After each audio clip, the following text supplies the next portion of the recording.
Komisi Pemberantasan Korupsi menyelidiki mantan Direktur Utama PT Pertamina Persero, Karen Agustiawan pada hari ini. Karen diperiksa atas penyelidikan kasus dugaan korupsi pengadaan liquefied natural gas di PT Pertamina tahun 2011-2021. Komisi Pemberantasan Korupsi menyelidiki mantan Direktur Utama PT Pertamina Persero, Karen Agustiawan pada hari ini. Karen diperiksa dalam penyidikan kasus dugaan korupsi pengadaan liquefied natural gas di PT Pertamina tahun 2011-2021. Juru bicara KPK Ali Fikri pada Selasa 19 September 2023 mengatakan Karen telah hadir di Gedung Merah Putih KPK.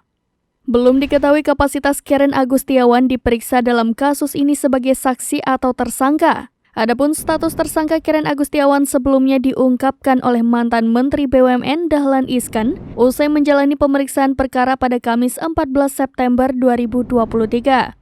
Karen Agustiawan sendiri sempat dicegah oleh KPK berpergian ke luar negeri. Selain Karen, ada 3 orang lainnya yang pernah dicegah KPK berpergian ke luar negeri.